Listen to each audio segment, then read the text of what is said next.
Les Figaro Magazine dès demain. On va aller en Italie, où le nouveau gouvernement a prêté serment ce matin, et dans la foulée, il y a eu le premier Conseil des ministres.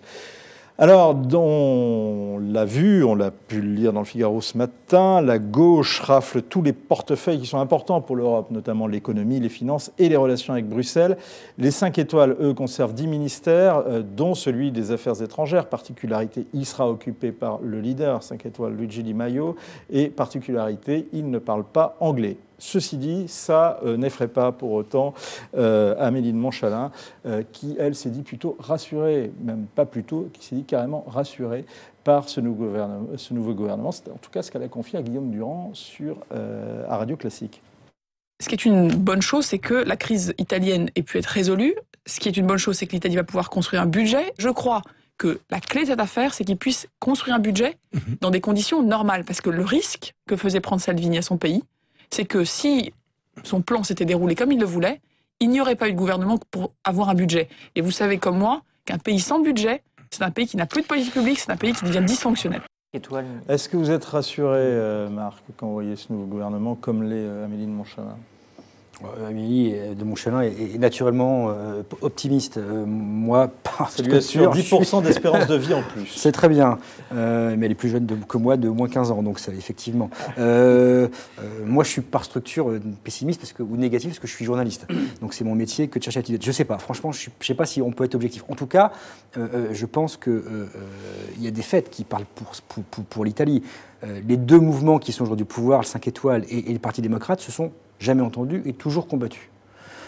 Ceci dit, les deux précédents, avant, ils ont tenu 14 mois. Je pense que c'est le talent de Giuseppe Conte, le Premier ministre, que d'essayer de faire l'alchimie, l'alliance. Donc on verra bien combien de temps ça durera. Visiblement, ils ont quand même un accord sur 26 points, avec des points principaux, notamment sur l'économie et l'immigration. Et surtout, ils ont enlevé un petit peu les têtes d'affiche, je dirais les têtes à claque ou les têtes de gondole. Effectivement, ils ont mis au ministère de l'Intérieur pour traiter les questions très importantes d'immigration et de flux migratoires en Méditerranée la préfète de Milan, qui est une femme sans étiquette, qui est, on peut dire quand même que c'est pas du tout le même casting que son prédécesseur Salvini. Donc là, on voit vraiment que le nouveau gouvernement veut temporiser et surtout pas mettre une tête à claque ou de mettre de l'huile sur le feu par rapport à son prédécesseur Salvini.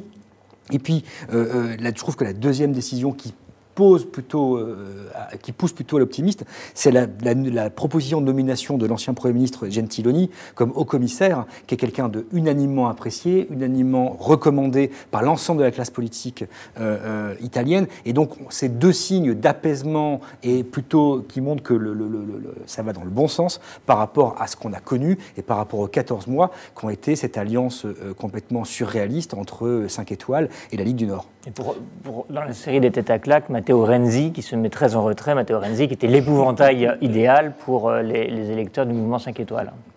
Matteo Salvini, l'indiscipliné d'ailleurs, c'est le dernier livre qui vient de sortir justement, une première biographie écrite par une journaliste française qui s'appelle Marie d'Armagnac et qu'on vous recommande parce que c'est très, très intéressant. Vous apprendrez d'ailleurs que le leader de l'extrême droite italienne ne vient pas non pas des milieux nostalgiques de Mussolini, mais des milieux anarchistes, et c'est chez L'Artilleur. Mathieu, Guillaume Roquette souligne dans son édito ce week-end du FIGMAG que ce retournement de coalition est intervenu sans que les électeurs aient été consultés. Et même s'il y a un début, il y a un accord en 26 points, il n'y a pas quand même véritablement de programme commun. Alors, il y a une consultation, pour répondre à l'édito de Guillaume, il y a quand même une consultation, alors je ne sais plus quelles avaient été les modalités d'organisation de cette consultation. Elle dit d'ailleurs quelque chose de notre vie démocratique. La consultation numérique aux membres, aux sympathisants de 5 étoiles. De 5 étoiles. Absolument. Ils sont plus nombreux à avoir voté ce coup-ci que l'année dernière. L'année dernière, ils avaient été consultés, je crois qu'ils avaient été un peu moins de 70 000, ou je ne sais plus combien, enfin, à avoir approuvé à 75% l'alliance avec la Ligue. Les mêmes, ou à peu près, alors plus nombreux à voter, à 80%, ont émis un avis favorable à l'alliance, cette fois-ci avec le Parti démocrate. Donc la démocratie, ça dit qu'en un an, le même échantillon peut dire tout et son contraire. Ensuite, on voit donc que les populistes, en fait, font eux-mêmes l'épreuve de ce qu'est la vie démocratique. Je dirais que de ce point de vue-là, c'est assez rassurant. On voit que quand des populistes prospèrent en faisant la critique de la démocratie et qu'ils se retrouvent ensuite aux manettes de la démocratie, comme les autres, en fait, ils butent sur un certain nombre d'écueils et de difficultés. La bonne nouvelle, alors on peut se poser la question de savoir jusqu'où tout cela va nous mener, et si cette coalition va tenir de façon plus solide que celle qui lui précédait. La bonne nouvelle, c'est quand même que Matteo Salvini, dont on peut quand même penser assez facilement le plus grand mal, n'est plus aux affaires. Et donc la résultante de tout cela, c'est... Et Salvini, par ailleurs, s'est planté tout seul.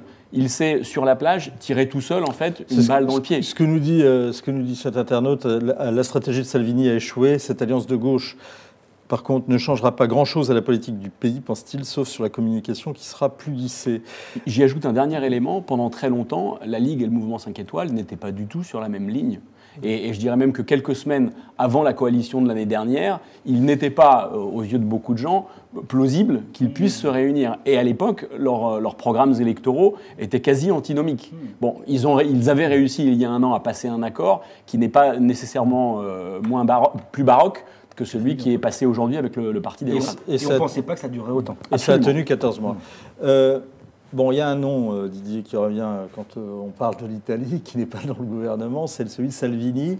France nous dit, sans Salvini, l'Italie va suivre la Grèce, à moins qu'il ne retourne vers la Chine. L'Italie.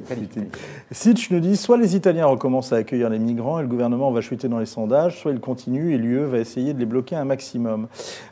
Pour vous, de votre point de vue, une Italie sans Salvini, c'est mieux pour la gestion des flux migratoires ? Alors, c'est mieux pour la gestion des flux migratoires. En tout cas, c'est la possibilité, c'est la possibilité cette fois-ci, de trouver un accord européen, ou en tout cas avec un certain nombre de pays européens, pour faire en sorte que l'Italie ne supporte pas toute seule les arrivées migratoires. Parce que ce qui a fait la force de Salvini et ce qui avait fait l'échec du gouvernement précédent, c'est la difficulté pour les pays européens à mettre en place un mécanisme de répartition.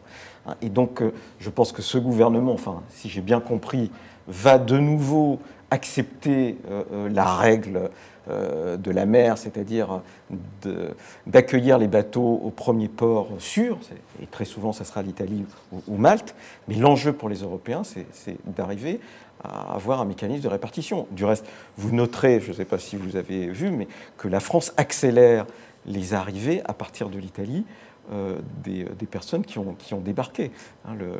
Avec l'OFII, on prend en charge de manière beaucoup plus rapide, parce qu'il y a un accord avec plusieurs pays, les migrants qui arrivent. Mais l'enjeu, et ça va être difficile tant pour les Italiens que pour l'ensemble des Européens, c'est le fait que sur les bateaux, une partie de ceux qui arrivent ne sont pas aux besoins de protection au sens de la Convention de Genève.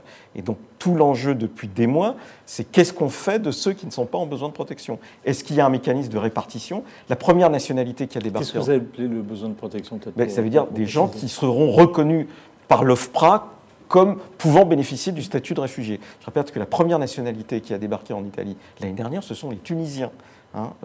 Et que dans tous les bateaux, vous avez certes c'est pas considéré comme un pays... Et c'est tout l'enjeu. C'est-à-dire que, est-ce que les personnes qui arrivent, dès lors qu'elles ne bénéficieront pas du statut de réfugié, elles sont quand même réparties entre plusieurs pays européens, ou est-ce qu'elles sont laissées en Italie ou à Malte? Et c'est ça la difficulté depuis le début. Donc on va voir comment les choses se passent, mais c'est vrai qu'avoir une technicienne comme ministre de l'Intérieur, c'est quand même sans doute beaucoup plus facile que d'avoir un hyper-politique qui instrumentalise la question. Mais la question de fond, elle reste, et vous remarquerez que c'est un sujet sur lequel l'Europe est particulièrement divisée. À chaque fois qu'il y a des relocalisations à partir de Malte ou de l'Italie, il n'y a jamais 10 pays qui acceptent de prendre les migrants, alors qu'il y a théoriquement 27 pays.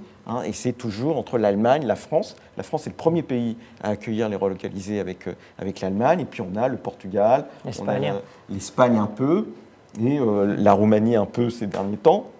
Mais c'est ça l'enjeu.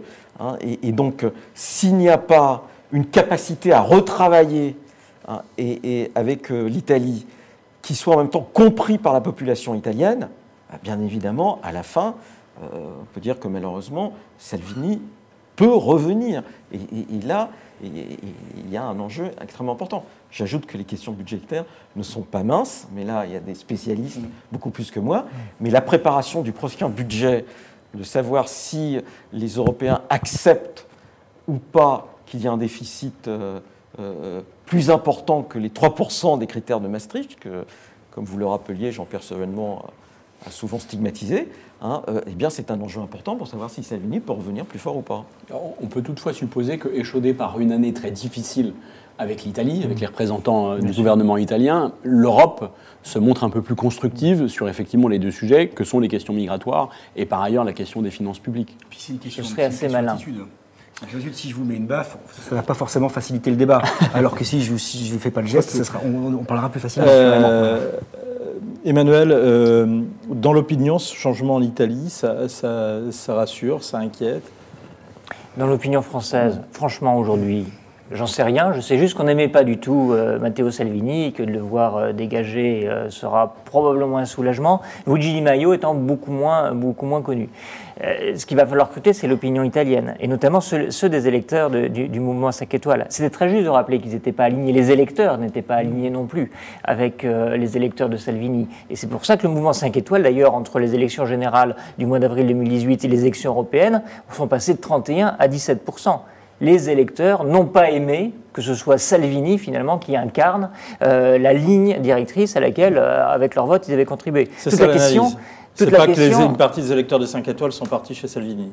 Je crois qu'ils sont, non, ils sont d'ailleurs en partie retournés. Il y a beaucoup d'électeurs de gauche, en fait, dans le mouvement 5 étoiles, anti-système, exaspérés par la corruption, par un spectacle politique, on a connu ça ailleurs d'ailleurs, mais qui restent des électeurs de gauche, qui ont détesté ça. Toute la question, c'est de savoir si les 17% qui restent, eux, vont être exécrés par une coalition avec le parti démocrate. Là, il y a des paris qui sont pris, il y a un pari perdu par Salvini, il y a un pari tenté, et je pense qu'effectivement, beaucoup de gens doivent avoir ça en tête pour se dire, non pas qu'est-ce qui peut fonctionner avec l'Italie, mais qu'est-ce qui peut faire que cette coalition ne soit pas immédiatement lâchée par ceux qui l'ont portée au pouvoir. Cette coalition a quand même une épine dans le pied, c'est l'affaire de Lyon-Turin, de la ligne à grande vitesse Lyon-Turin. Ça fait partie du grand absent, quand même. Ça fait partie du grand absent, mais c'est sur ça, c'est parce qu'il y a eu un vote contradictoire entre 5 étoiles et le Parti démocrate que Matteo Salvini a pensé que c'était son heure.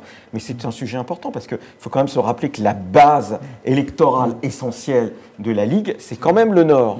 Sur la question économique, et le Lyon-Turin est une question importante d'un point de vue économique pour le Nord, en tout cas soutenue par le patronat du Nord, et sur la question migratoire, la base de Matteo Salvini potentiel, c'est la question migratoire. Et donc, il y a là quelque chose qui n'est pas facile. Bon, donc je rappelle le livre, Matteo Salvini, l'indiscipliné. Donc c'est chez l'Artilleur et c'est signé Marie d'Armagnac, la première biographie française sur le leader de l'extrême droite italienne.